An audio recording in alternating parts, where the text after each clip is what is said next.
It's time to talk with Jay Foss. Thanks so much for calling in. I really appreciate you. You're welcome. I appreciate you too, Jay Foss. The magic happens when you have the right person in the right place at the right time. If we're having fun, everyone else is going to have fun naturally. Keep it local radio. I'm obsessed with transformations on this show. And so I guess that in this case, you are that paradigm shift.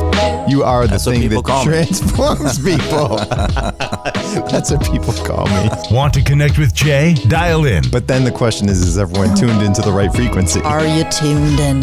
Making our corner of the world a little brighter. Did you make the right decision here? Like, are you, did you bite off more than you can chew? In figuring out what makes people tick whenever we start something new. Yeah. There's always that question of raising your inner voice. Wait, was this too much? Did I start hiking a mountain that's a little too high for my level of experience? With Jay Foss. It's a quote by Thoreau. The price of anything is the amount of life you exchange for it. Not just another talk show. We cover all things that make us human. It's time to be heard. How can my values and how can these inner thoughts that I have help me be a more whole human being? Online and on air. We can't legislate being a good, decent human being. So what can we do? We can become more active in this community. Raising your inner voice with Jay Foss.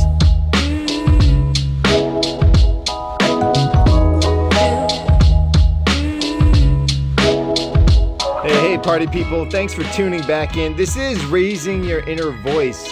We take these Sunday evenings and delve into different topics, different avenues, different aspects that make us human. How can we learn from each other and be better people? It's something that we're striving towards, but at the same time, it's all, the adventure is the destination along this wild ride of life. I'm very honored. I happen to have a guest with me this evening, and Daniel Whittington is the chancellor at Wizard Academy as well as Whiskey Marketing School. Daniel, thanks for being here. Yeah. What is Wizard Academy? Oh man, I've been trying to figure that out for 12 years.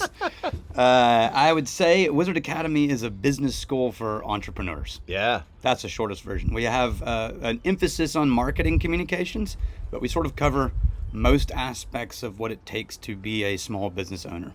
Incredible. How do you come up with the classes that you offer? Well, the core curriculum, which is sort of what founded the whole campus, were invented by Roy Williams. So he's the founder of the school, the founder of sort of the ideology behind the school. He wrote a trilogy of bestsellers, The Wizard of Ads, the secrets, formulas of the Wizard of Ads, and the magical worlds of the Wizard of Ads in the 90s into the aughts. Mm-hmm. And those books and the classes he taught after having written those sort of became the fundamental curriculum. Foundational. So that's the thought behind everything. Yeah. And then there's we would call like a secondary curriculum, which is content that's been developed as like, if you really like this part of that class, we're going to take that and spread it into a 2-day thing. Does it make sense? Yeah. And then we have what I call tertiary classes. Okay. Which is we hold them when one of our alum or instructors says, I think I've figured out something that everyone needs to know in our community. Okay. And we go, okay, can it be a 2-day class? And they say, I think so.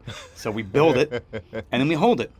And then we see how it goes and what its impact is. Yeah. And if it seems like it was a really cool moment, then it's a one-off. And if it seems like, you know what, I think this is relevant beyond this moment, then it goes sort of into the regular cycle. Incredible.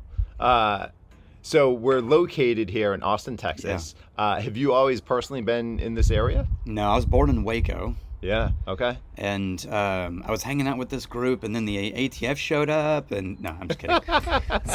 Is it too soon for that joke? Yeah, no, I was in, all good. I was in 8th grade when that happened. No, I left in 98 and moved all over as a full-time studio and touring musician. Okay. Among other things. Yeah. And because, if you're a full-time musician, you also do other things. Yeah, you have to wear a lot of hats as a musician. And I did that until 2009. I was still doing it. In 2009, I moved back to Texas, to Austin, where all my immediate family is now. Okay. And then I stumbled into Wizard Academy in 2012. Yeah, and how did that happen? Yeah, or 2013. I got a call from this guy who I'd never met. And he said, hey, I got your number from your sister. and you don't know me, but my dad has this business school in South Austin, and he's been looking for someone to run it, and I think you might be the guy. Wow. And I was taking a break from touring, trying to decide what I wanted to do next. Yeah. And I was like, okay, can we meet? First, it was like, who is this? How did you get this number? Right. And we met for coffee, and that turned out to be Rex Williams, Roy's oldest son. Mm-hmm. He was like, yeah, my dad has this place called Wizard Academy, and it's a business school. And I'm like, hold on. You just said Wizard Academy like that was no big deal, and then you kept talking. But that's kind of a big deal. I'm going to roll back a little bit. Yeah. What the hell is this place? And that's, I think, everyone's first response with Wizard Academy. Yes, it still is sometimes. So we talked for like 2 hours. It made no more sense after 2 hours than after the first time he said it. So we came out here, and I met Roy, and we rocked around the campus for 8 hours. Wow. And I got home, and I was asked... what do they do out there? And I was like, I have no idea. They're like, well, what do they want you to do? And I said, I don't know. I think it's called vice chancellor. It sounds like it sounds like operations manager, basically, right. Chief operations officer. And they said, well, do they offer you a job? And I said, no. Like, well, what happens next? I'm like, I don't know. They found me once. They'll find me again. So like 2 weeks later, I got a call from Penny, Roy's wife, and I came back out here, and I went upstairs to Roy's office and sat down, and he goes, so we told everybody else that the position was filled, so are you in or what? I went, sure. What are we doing? Yeah, what and is he it goes, again? oh, it'll take you like 6 months to figure that out. And I was like, okay. So I guess the bigger question is, have you figured it out? I mean, I'm working on it. Any day now. Well, and so what you're talking about to me is applicable to anyone's life, because I feel like that's what we're all trying to do in life. Oh, yeah. Is figure life out. Yep. And how is it that, what do we gravitate towards? Where do we find meaning? Right. In all these different aspects. I love talking with creative people because musicians in particular, I think, view the world in a different way. Yeah. They're tapped into, I don't know if it's the collective unconscious, what it is, but musicians in particular kind of delve into what it means to be human a little bit easier than most people. I think we're all human beings are music creatures. Yeah. Right? Like if you boil it down to the pattern recognition level of human reality, we're story music creatures. Right. And sometimes both, which is why you had bards and, epic poetry sung. Yeah. But yeah, I mean, there's plenty of studies that show that studying music reformats your brain. Right. And makes you learn differently and think differently. And so, yeah, I think that's definitely true. You get a lot of practice as a musician at trusting your instincts without having to explain why. Right? Like, especially if you're in a band where if you're not just reading sheet music, or even if you are actually, but if you're playing in a band and you have to sort of stay in tune with the inflections of the people around you and listen and to bounce off like a conversation, it forces you to be in tune with this kind of, flow state, for lack of a better word, but I really hate that. It makes me cringe a little. Why? Because of how cliche Because everyone always talks about the flow, or whatever. But there is a moment where you've lost track of like a linear time, and you're just following the instincts. And I got there closest with music. Yeah. I've got friends who surf who say they've gotten the same interesting. space in surfing, and I can imagine any sort of repetition sport. Yep. Skiing or a constant movement, swimming, that you could probably, but for me it was music. Yeah. Understandable. What kind of music are you into? Pretty much everything. Yeah. My career spanned all kinds of genres for whatever paid. That's understandable. As a session guy too, right? When it comes to my own music, it spanned between like Brit riff rock, kick the door down rock and roll to like acoustic, vibey, mellow, to almost Texas country, to it's kind of all over. Yeah. But if I was being paid, I played whatever they wanted. Well, that's understandable. Yeah. I mean, whoever's writing the check is going to dictate what happens. That's right. And because of that, I think even music I don't really enjoy listening to on a daily basis, I can still listen and be like, man, that is impressive, or I get why that is landing for people. Absolutely. And so it's a very non-answer, but There are a few that I'm just like, ooh, yeah, no. There's some extreme, like, screaming rock that I'm like, Just too much. I could see how this could, like, help you exercise some inner demons. But, like, as a musician, it doesn't have a lot of appeal for me. Yeah, okay. For anyone just tuning in, this is Raising Your Inner Voice. This evening, we're speaking with Daniel Whittington, who's the chancellor at Wizard Academy. A moment ago, you were talking about collaborating, right? Ultimately, collaboration is at the heart of when you're playing with other musicians and feeding off of that. Can you talk about that a little bit more?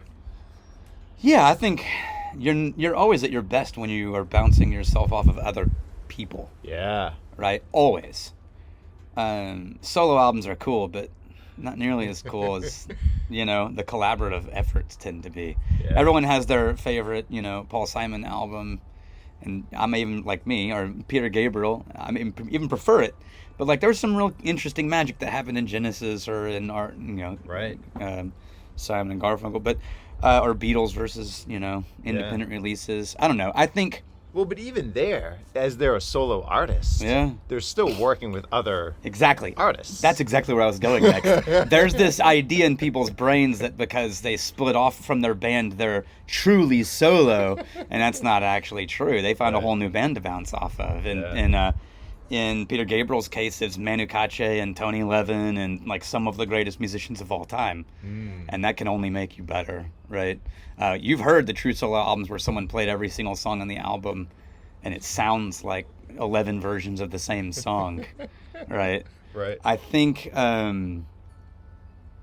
if you're not being sort of sharpened by rubbing up against other people, you can get really myopic. Yeah. You get trapped in your own internal logic loops and your own creative loops, and there's no one to call you on your bullshit or question the tunnel that you've gone down, and you lose the forest. Well, but that's a hard balance to find, right? Yeah. Because there's also, you can be around people that rub you the wrong way. Oh, or shut down creativity. Yeah, exactly. Yeah. I've been in all of those bands. Yeah. I've been in the ones where you were shamed for like, that's stupid, that'll never work, and like it just killed all energy in the room. Yeah. And I've been in my band with my oldest friends where one of the most magical things was, our rule was try everything. So no matter what anyone says, we had a rule. If someone said, what if we, and then they said something, no one was allowed to speak after that.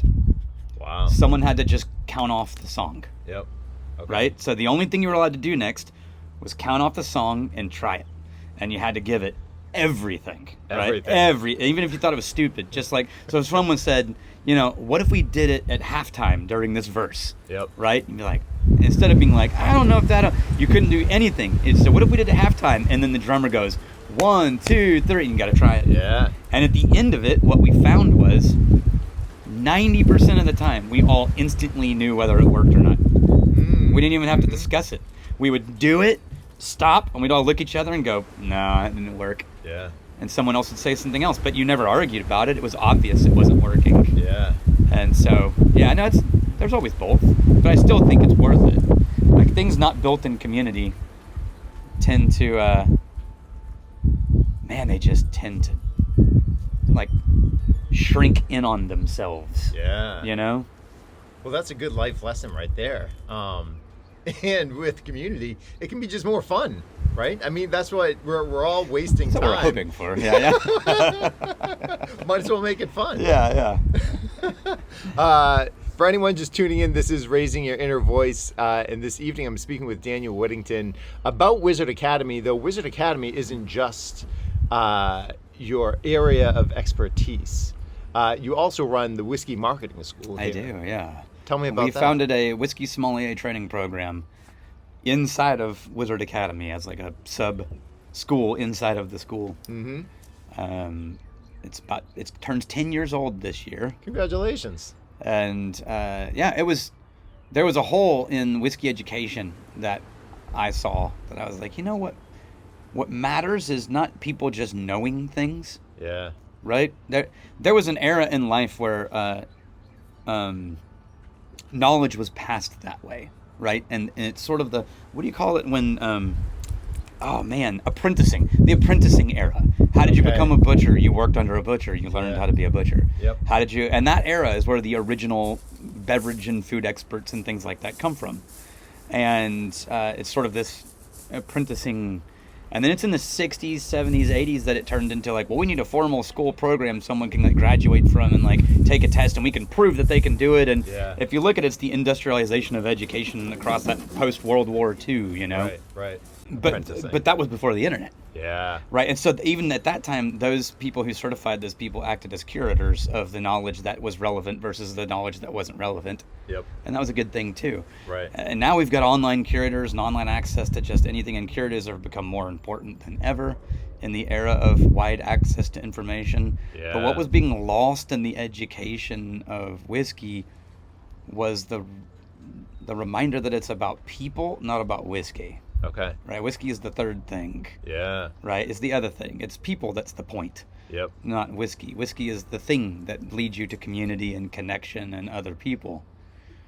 And whiskey alone is problematic in the long term. Yeah. Right? Well, and that alone, I mean, that again reminds me of the bigger picture. I'm a big picture person, Yes. right? So the big picture with anything that people are involved with Yes. is always people. Yes. Right? I mean, always. It's always. I mean, the marketing school, like if you think that what we're teaching you is just marketing tricks and you forget that this is about people and communication and relationship, then we failed you as instructors. Because good marketing isn't a trick. Good marketing is just good communication, good connection, good value add, good service to other people. Right. And that's why at the school we have an unofficial motto, which is that we're not interested in building gurus. We want to build shepherds. Shepherds? Yeah. And I forgot, do I need to curb my cussing on it? Because I'm normally pretty good at it. Okay. I was going to say, no, our informal, true insider lingo is gurus. We want shepherds. A guru takes his knowledge, he uses it to build a pedestal, he sits on it to make sure that everyone knows he's higher than they are. Right. And knows more things and has unattainable knowledge. Yep. A shepherd uses knowledge to open doors and to guide and to protect and to, protect. So I'm reading a book right now about leadership. Yeah. And I feel like this is in that same vein, right? Yep. Like a good leader would be a shepherd. Yes. Yeah, tell me more. I mean, that was it. And done. And no, I think it's humility, right? Yeah. It's the knowledge that it's lifelong learning, that even as a leader you're learning, and that you have something to bring to the table, or else, you wouldn't be there. Right. In theory, unless you Peter Principled your way up to the top. Yeah. But no, well, some people are in default leadership positions. I'm thinking within families, right? Yeah. Family structure. Yeah. It's parents by default. Yeah, you got are no choice. leaders. And you're like, wait a minute, where was the paper that said we could do this? I don't remember. As we all know, with our, I've got 2 boys, and still I'm like, how am I in charge? Yeah. I mean, I've got opinions for sure, but sometimes I'll say something and then I'll be like, yeah, I don't know. I don't know why we should go with mine. Yours sounds pretty good too. Yeah. Especially as they get older, But I don't know. I think it's service. I think all of it, all of the best of life is found in service, I like that. You learn more about yourself, and teaching is service, and you don't understand something until you try to teach it, right? That's one of I think a real leader is teaching, not just controlling, right? Because you don't understand something until you've tried to teach it. Yeah. It's one level knowing something, that's level 1. Trying to communicate what you know to someone else at a level where they get it, yeah, that's a whole other level, and it's way harder. And that's why any real pastime requires you to teach in order to move up the ranks. Like any martial arts, if you're not teaching, you're not going to move up the ranks. Right. Right? It's not just about knowing things. It's about guiding the rest of the community and showing that you know how to teach what you can do, Absolutely. That's the same in the military. You teach, not just yell, And we've all had those leaders. Right. But we've all known the good ones too. Yeah. Right? I mean, there's at every level, when you find the true magical people that you would follow anywhere, it's because they're also teaching. Yeah. Well, in bringing in the magic side of things, we're going to talk more about communication on the other side of this break on Raising Your Inner Voice. Stay with us as we continue Raising Your Inner Voice with Jay Foss.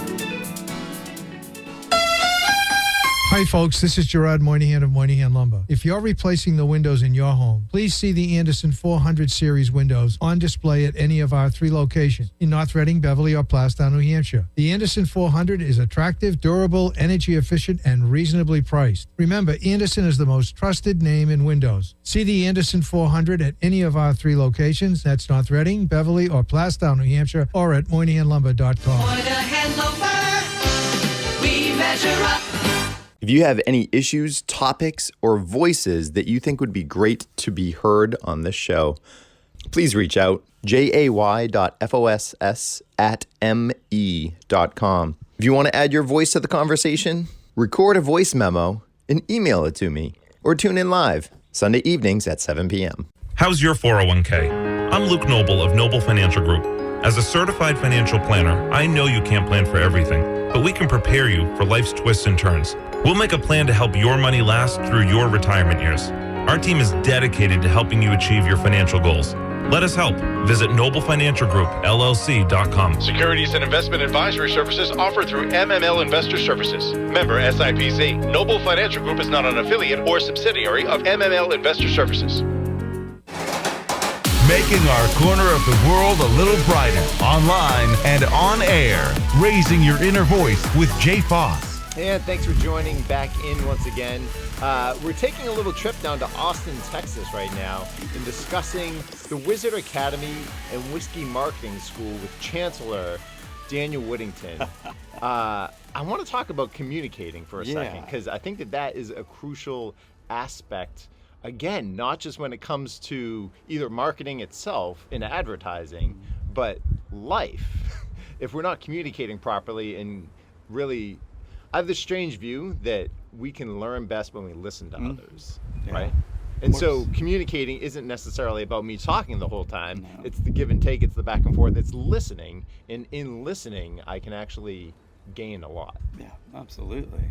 Yeah, I mean, I think in the same way that you say entertainment and people think funny, but entertainment is really just entertaining someone's attention or holding someone's attention. Yeah. Right? In the same way, communicate, you say communicate and people think giving a speech. Really, it's as much about allowing someone to be seen as it is being seen. I think that's the hardest part of teaching in a school. Yeah. Is how do you do that from the front of the room? Right. Well, because you initially shadowed Roy at the school, and now you're teaching classes yourself. What was that transition like for you? Because I think his shoes were probably large ones to fill. Yeah, yeah. It was very weird. I said for the first year, I was just marveling at the stuff I was learning, and I have this theory, and I'm still learning. I have this theory that when you experience a truth, capital T, like a real truth, you hear it. Yeah. That it doesn't feel like this magical new novel creature. It feels instantly familiar. Huh. Because it resonates with things you've already known. And so someone will say this thing, and the way you'll feel the truth of it is, of course, yes.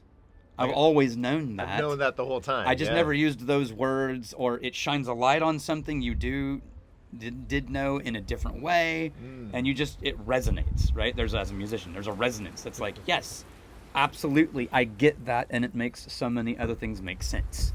Yeah. You see what I mean? Yep. And when you hear something really interesting and powerful and magical, and all you think is, that sounds like really magical, but it doesn't ring, then you've just heard bullshit. Fancy bullshit.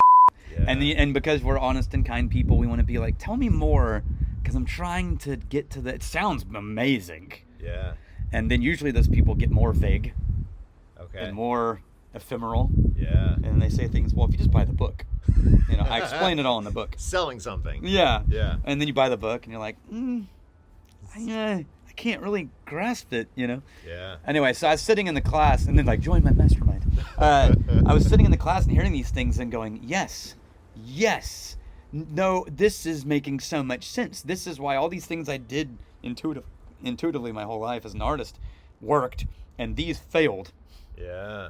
And I'm regritting and going, man, I wish I'd known all of this a long time ago. Right. Before I was... Do you have some specific example you're thinking? Man, just even marketing an album, You know, like, why did this album land and this one didn't? Or why did this campaign land and this one didn't? And I'm learning principles of communication and marketing. And I'm like, oh my God, my career would have been very different if I had taken these classes 20 years ago. Yeah. And so because I was vice chancellor and I was in a position of leadership, I was just sitting in the back of the room as this random musician dude who somehow showed up as vice chancellor, or as I like to call it, chancellor of vice.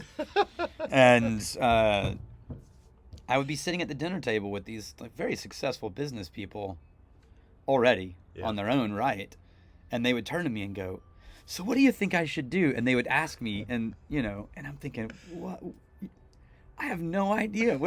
And over time, and I would just be like, well, you know, and hey, what do you guys think? And I'd bring in someone else, and then I would listen. And over about a year, I experienced this very surreal shift where someone would say, what do you think I should do with XYZ? And I would immediately think, I know exactly the answer to this question. And I know it'll work. And I know how to implement it. And then I would think, how do I know that? Oh, because I've been listening for like 2 years.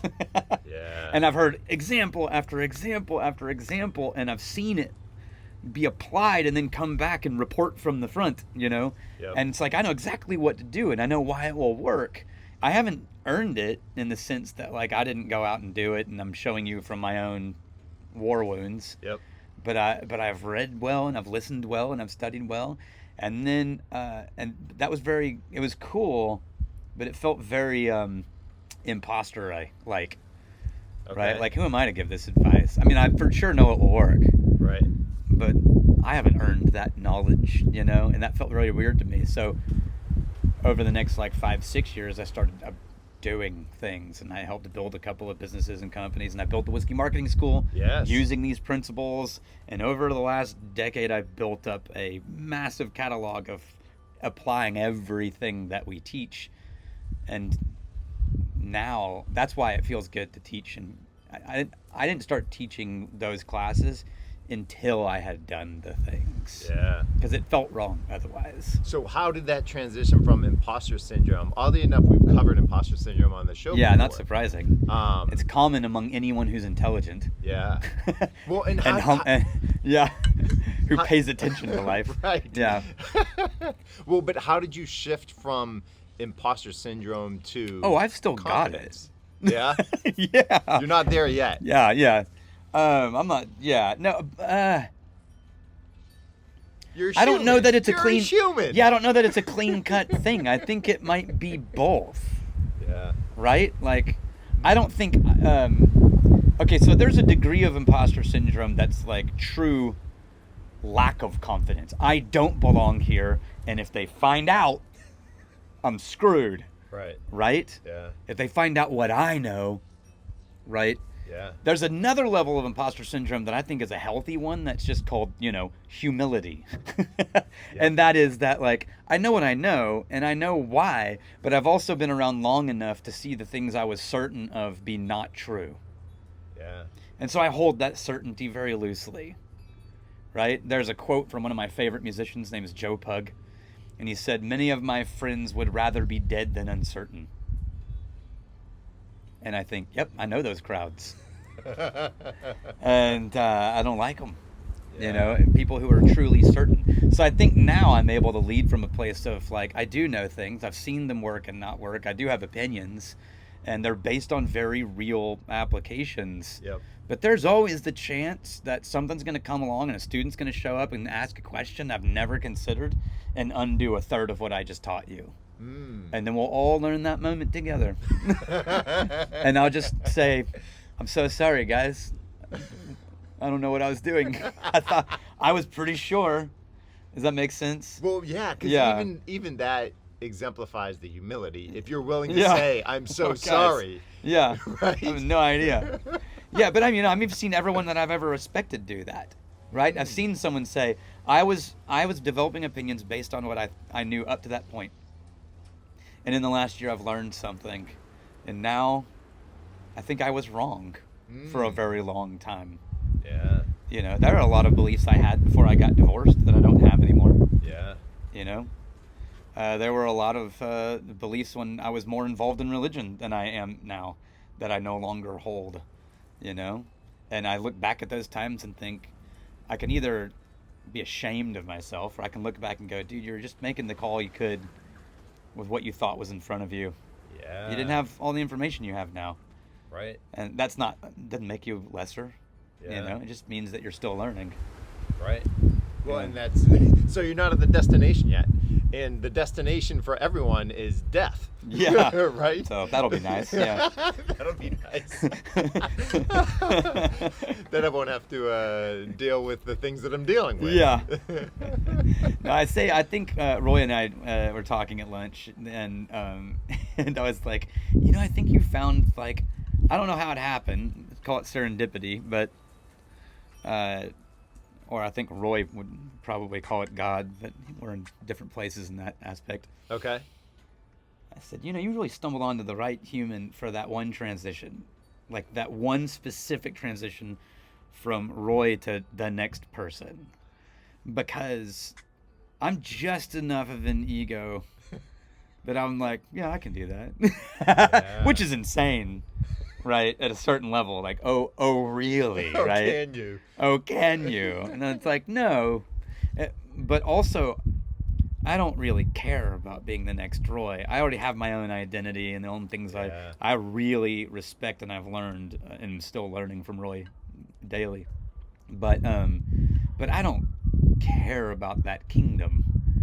Yeah. Right, this is our community, and so it was. I stumbled into the perfect moment in my life where I was ready to be like, I don't need to build my kingdom. I just need a break for a while. I need to build something that I think is meaningful, but isn't really my kingdom. I've been building my kingdom for 20 years as a musician. I'm gonna take a break, build something else for a while. Yeah. And but as a musician, I've stood up on stage and covered Bob Dylan and that's kind of how I approached it, right? Which is like, what right do I have to cover Bob Dylan? Right. The same right any musician has to cover Bob Dylan. Yeah. So what right do I have to teach Roy Williams class? The same right anyone does who understands it and is intelligent and is a teacher. And you're going to put your own spin on it. I'm going to put my own spin on it just because you can't help it, right? Yeah. When I play Bob Dylan, it don't sound like Bob Dylan. Right. Right? But you're still going to know it's, you know, don't think twice. Right. Yeah. You're still going to get the song across. Right. And so I looked at it that way. It might have been if someone else had stepped into it, it would have been like, how do I become the next Roy? Or how do I even do the Roy thing? And I just came in going like, I've been covering famous musicians for years. I've never mixed me up with Bob Dylan. Yeah. In my head. Right? Like that's never happened. Yeah, that's just a ludicrous thought in and of itself. But it doesn't mean I can't cover him. Yeah. And maybe even cover him real well. I like that. That's a really good tidbit of inspiration, I think, for myself and other listeners, to be comfortable in your own skin. Yeah. Right? And you can put a twist on something. You can take something and put your own spin on it, like a cover song. Mm-hmm. We use songs a lot as examples on this show because instead of talking about politics, and those are all external things, right. I'd rather talk about what is it that makes you tick. What is it that you actually are living for? And those are like songs. Oh, yeah. Right? Absolutely. Most people, if there's a song you don't gravitate towards, what happens? You just don't go near it. Yeah. Instead, you go towards things that really draw you, really make you come alive. And we're all a product of our influences. Like, there's no escaping that. And a good musician lives with their influences on their sleeve. Mm. You know what I mean? And they're not ashamed of it. It's so weird to me when I got out of, I mean, I would argue I'm still in the creative space. Yeah.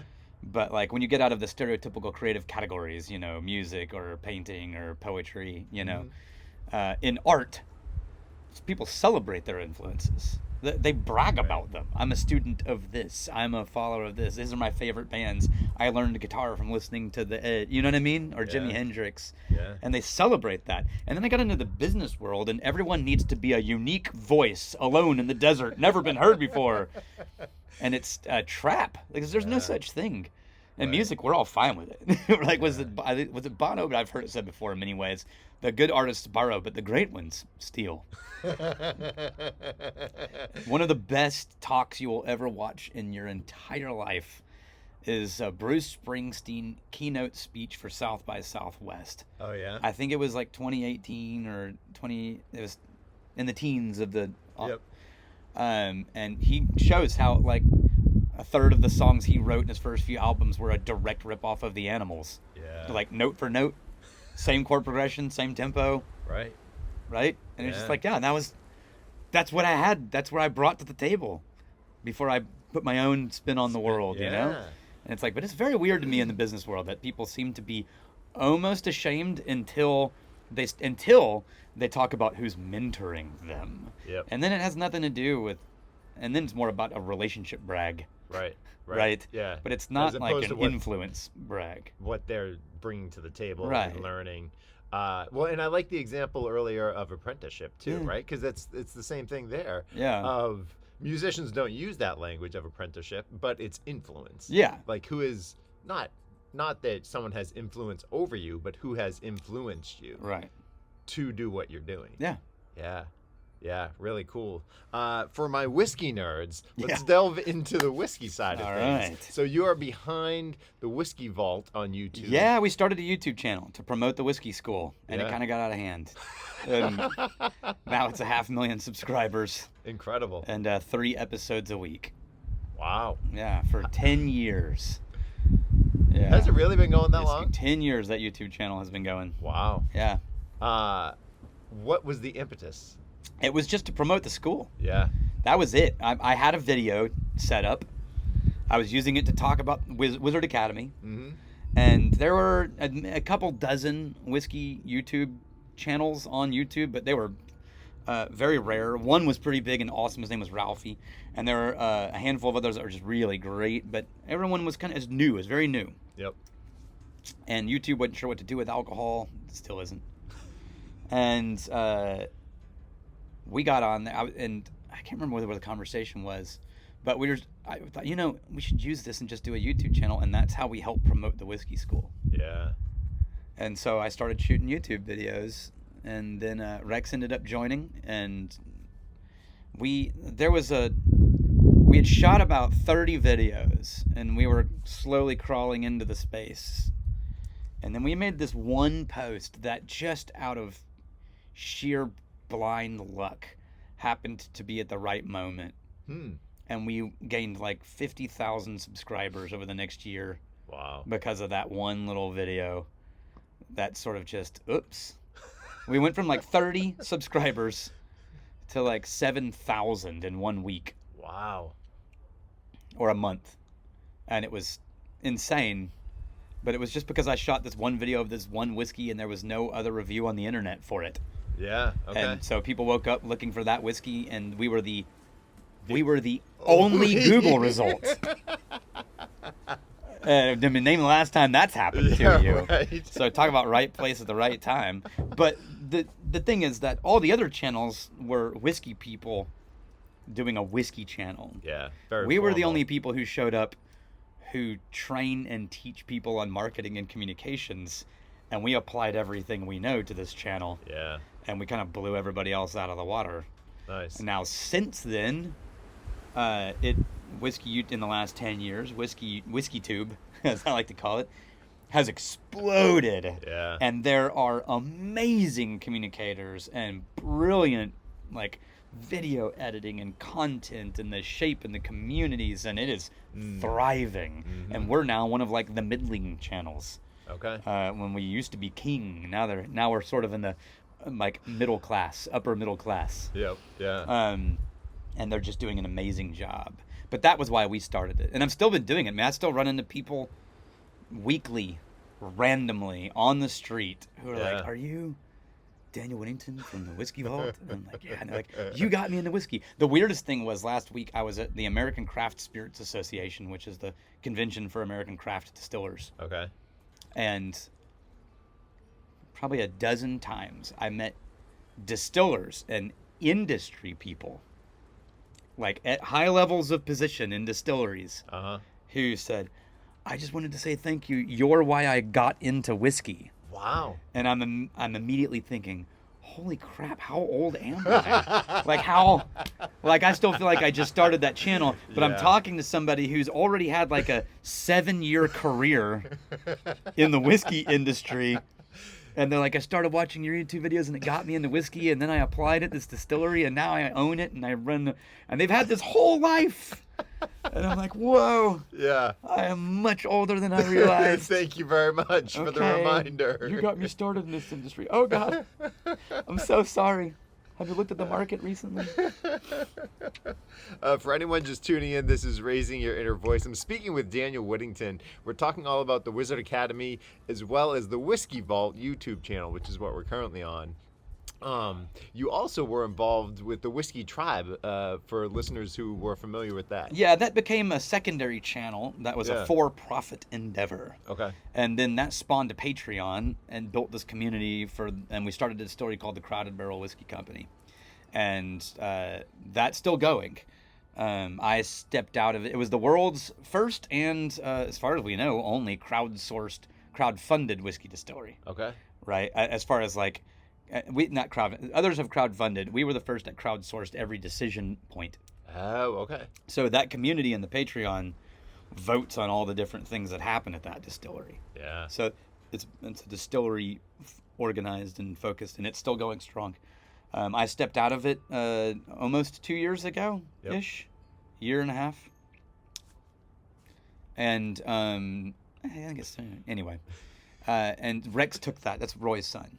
And so that's the for-profit arm, the whiskey distillery, that YouTube channel, and that Patreon. That's all its own animal now. Yeah. And I sort of pulled backwards into the Whiskey Vault and the nonprofit and the Wizard Academy and the education.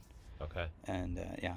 Yeah, incredible. Yeah. What's the future for Whiskey Marketing School? Just goes as long as it's relevant. Yeah, nice. I keep telling our students, guys, even we don't know if this is a good idea. We're pretty sure it is.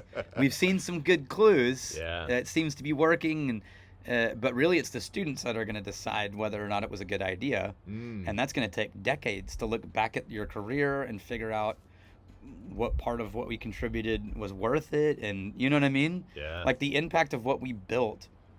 I mean, hopefully I'll be alive to truly see that it was like, it's real, it's stable, it will continue. Yeah. But, who knows? Yeah. The best we can do is just do what's right in front of us and hope that we really built something that matters.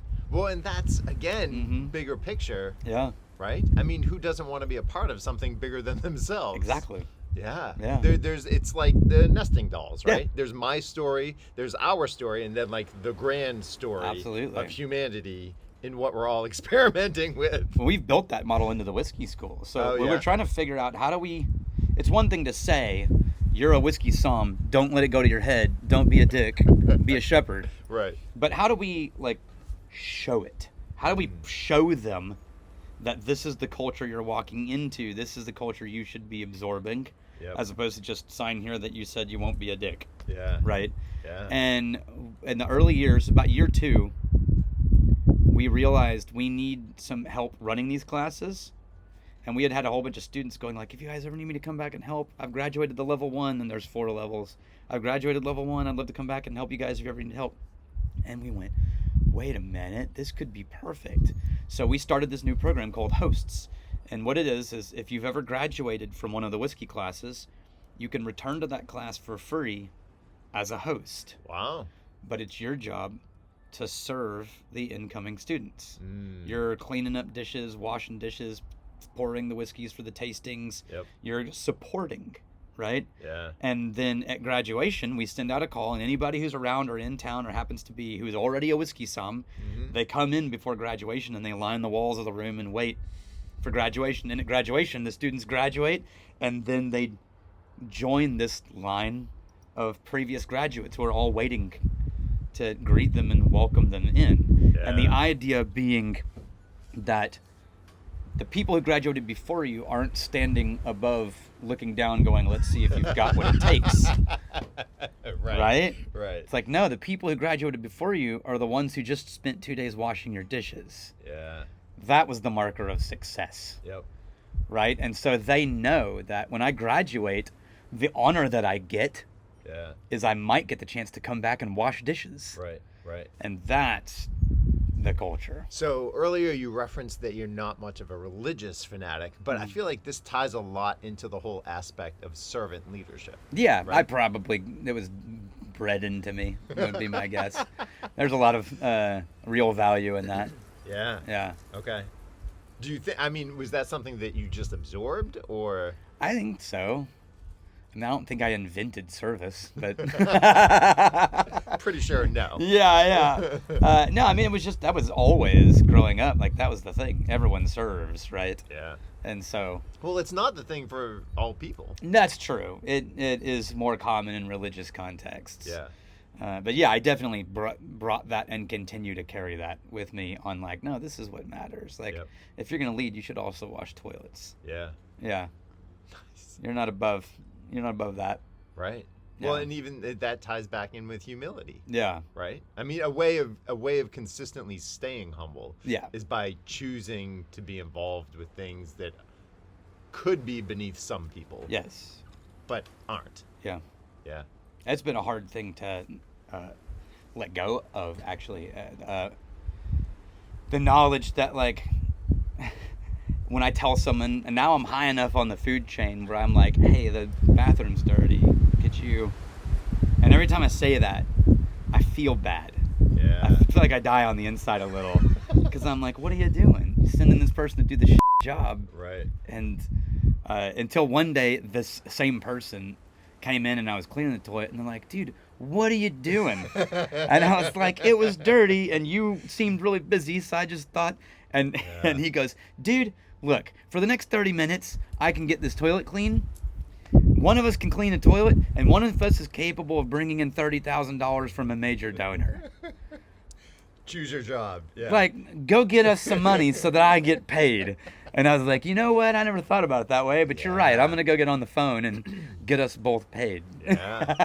Well, and even that's a healthy... I used to work at a small radio station, and there was always this rift and divide between kind of the sales team and the production team. There always is, yeah. Right? But in all honesty, they needed each other. Mm-hmm. Things that seemingly, where there's tension, it's complementary. Oh, yeah. How are you... You do a lot here. Yeah. How are you maintaining, like, personal mental health? Oh, I've not been good at it. Yeah. I'm my fiance, Emma, has taught me a lot about, she's got very good boundaries in life, right? Yep. She knows when to be like, no, I'm not working. This is my time. So no, I didn't answer the phone. Yeah. And I'm like, that is foreign to me, that sentence. I'm like, but they're calling. And she's like, yeah, and I'll wait. And I'm like, you can do that? Yeah. So yeah, she's done, and that, and my boys. My two boys, I have become, like, I say now in class, look, I'm going to leave at 3. Class isn't done. Someone else is going to hang out with you guys tonight. Yeah. It's not going to be me. Yeah. Because you're great, but you're not my boys. And I feel a ticking clock. Yeah. And I'm not going to miss a single damn moment. Now, tomorrow I don't have the boys. So tomorrow I'll hang out late with you guys. Yeah. And that really that's been the thing that's forced me into like, what's more important right now? Yeah. You know? Well, and so the Academy has this kind of phrase of not going after the urgent thing in front of you, but going after what's truly important. Yes. Right? Yes. And don't lose the important for the urgent. That's Yeah. And man, every single day I have to remind myself of that. Right. Because there's just the list. Yeah. You know, the unending list. You're like, wait. This is a really big list. Right? And it feels really important right now, but it's actually the most important thing was writing this letter that I needed to have finished 2 weeks ago to someone to make them feel seen. Right. Yeah. Well, and that's, I think, good, healthy attributes of a leadership themselves. Dear listener, we are speaking with Daniel Whittington from the Wizard Academy and Whiskey Marketing School here on Raising Your Inner Voice. We're going to be back in just a moment to wrap up the show. Hope that you're getting a lot from this. I sure know that I am. We'll be right back after this break. Want to connect with Jay? Dial in as we continue Raising Your Inner Voice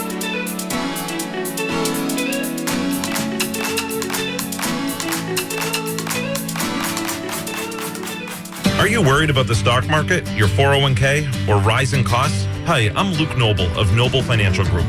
As a certified financial planner, I know you can't plan for everything, but our dedicated team of professionals can better prepare you so your money lasts as long as you do. Let us help. Visit noblefinancialgroup.llc.com. Securities and investment advisory services offered through MML Investor Services. Member SIPC. Noble Financial Group is not an affiliate or subsidiary of MML Investor Services. Hi, I'm Paul from Gentili Brewing, and we've been open for 9 years this March. Celebrate with fresh cans of Allen's Rye Pale Ale, South African Pilsner, Imperial Porter, Divergent IPA, and our own Irish Red. Come on down to 59 Park Street in Beverly to grab some to go. Want to try before you buy? Sample them all in our custom flight board. Our tap room is more than just beer. We have many events planned, including live music, food pop-ups, yoga, and even a book signing. For details, visit gentilibrewing.com. That's GENTILE brewing.com. What does living a better life mean? And what's your process in figuring that out? If you want to join in the conversation live, tune in Sunday evenings at 7 p.m. Eastern. If you want to gather your thoughts first, record a voice memo and email it to jay.foss@me.com, because I would love to have your voice in this conversation. If you think someone else might need a conversation like this one, then let them know to get involved. Hi, folks. This is Gerard Moynihan of Moynihan Lumber. Professional builders choose Andersen Windows because they are the #1 trusted and recommended window and door brand in the United States. Andersen Windows and patio doors offer beautiful natural wood interiors, low maintenance exteriors, and outstanding energy efficiency. See the complete line of Andersen Windows on display at Moynihan Lumber in Beverly, North Reading, and Plastown, New Hampshire, or visit us at MoynihanLumber.com. Moynihan Lumber, we measure up. Not just another talk show. It's time to be heard. Online and on air. Raising your inner voice with Jay Foss. And thanks for rejoining us. Many times I'd love to have listener interaction. If you want to shoot me a text message or a voice memo, send it to 617-843-5393. But I'm not live this evening.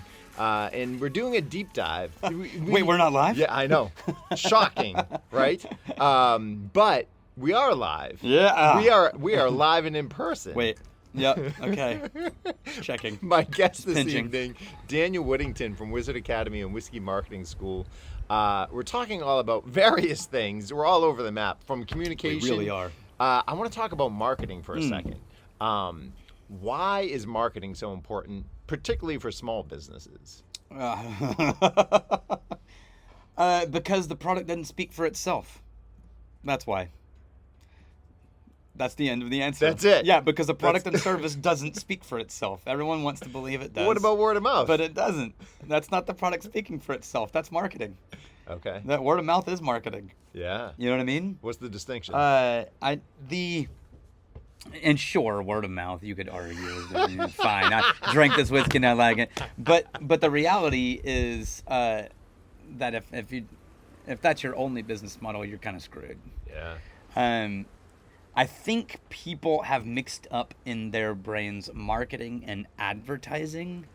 Okay. And I draw a distinction between those two. Yeah. Marketing is who you are, what you believe, and why anyone else should give a shit. Okay. Advertising is how you deliver that message. The method or means of doing so. And there's lots of ways to do that. Yep. Effective, some not so, others. But people call themselves marketing experts, and then you sit down with them, and it turns out they're just only talking delivery, right? Mm-hmm. And the message is not nearly as important. I think marketing matters because it's important to know why you do what you do. And the only way you're going to truly grow as a business is if other people resonate with your service or why you do your service, right? So at a certain level, if you create something really magical, or like making a whiskey, or you're making a product, people can resonate with the service you actually do or the product you provide, and that's fine. But if you're a plumber, no one's going to be like, I really resonate with your plumbing. Right? You haven't seen it yet, though. Yeah, that's true. I am ready to be corrected on that one. That might be one of those I was wrong moments. Your plumbing is fantastic. And that's when it comes down to like, okay, there's a lot of people who can fix that pipe. Yeah. Why you? Yeah. Why do you matter? Right. why should I pick you above that? Oh, customer service. That's what it is. You believe in customer service? Who doesn't say that? Yeah. There was one of our students, Van Zelfton.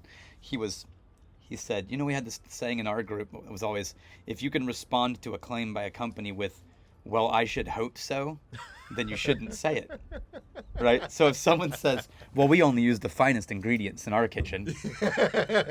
well, I should hope so. Yeah. Or we only believe in good customer service. It's like, well, I should hope so. Yeah. What was the other option? Right. Or we run background checks on our employees. Like, oh God. One, I should hope so. And two, why did you feel the need to mention that? Is there some legal requirement now? Like disclosing a dead body in a rental house? Or it's the bare minimum. Yeah, it's like, good Lord. The fact that you just felt the need to proclaim that makes me nervous now. Yeah. No, I think marketing matters because, ironically, in finding the message and speaking as a marketing consulting person, in finding a message with the business owner, you almost always come out of those conversations with them going, wow, it's almost felt like counseling. Yeah. Right? Because they have this kind of a sit-down talk like you and I are having. Yeah. You try to get down to who are you? Why the heck are you doing this? You could be doing a lot of things in life. You're doing this. Why? What got you into it? Yeah. Why do you still do it? Why do you get up? Why do you run the business instead of just work at one? What is motivating you? Yeah. Because it's a lot of work to be a small business owner. Right. There's got to be some kind of motivation, and it can't just be the check. There's far ways to get rich, better ways to get rich, right? Yeah. And so what is that? And when you find that, we always say, none of your customers give a crap about you or your magic story or your magic little product. How many years you've been in business. Yeah. What they care about is how you're going to solve their problem. Mm-hmm. And I think the part of your story that overlaps with the story of being human. Yeah. Right? So I don't want to hear about how you guys only use the finest tools and you only use specialty trained from these guys and you know what I mean? I want to hear the part of your story that's motivating that I can identify with that and to find that you got to find the way in which we're all human. And there's the real story. I do this because I watched my dad work his butt off year after year for someone else and all of his work go to put money in someone else's pocket. And I swore I wasn't going to do that. Right. I was going to be my own boss. And I was going to teach my kids how to be their own bosses. And we were going to raise a family business. And you know what I mean? Yeah. And all of a sudden, as a listener, you're like, that's something. Yeah, I want to get on board with that. That's something I believe in. Yeah. You see what I mean? And it is their story. But that we're not resonating about, Joe's cool story. We're resonating about the idea. That's a pattern we all know, right? We're like, oh yeah, that's a human story right there for meaning and importance in life and having impact, right? Well, and I think people are smarter than some people give credit for. Always. Right? Always. So if people can read through a messaging advertisement, then they're going to know instantly, right? If someone's faking something or if someone's being authentic. Because our culture right now, we value authenticity. Right. And it's something where, it's... This hour has flown Marketing by. is meaning. Yeah. Right? Marketing is just the meaning. Why are you doing it? Why should anyone care? And that's the most important part of the business. Yeah. Right? I mean, there's the application and the operations and the execution. Yes. Of course. But meaning and why. Dear listener, I hope that you are getting a lot of meaning from this episode. My guest, Daniel Whittington. Daniel, thank you so much for being here. Yeah. It's your turn, listener. What's the meaning in your life? What is it that is making you tick? How are you living and leading a better life? And I hope that you gained a lot from this episode about communicating and finding your own community to delve into. Please be kind and gentle with yourself and share that same grace with others. If you're enjoying this podcast, please help spread the word about raising your inner voice. Join the conversation live. Email jay.foss@me.com to suggest ideas to explore. Also share this podcast with your friends. Let those who need conversations like this have a chance to check it out. Then let them know to get involved.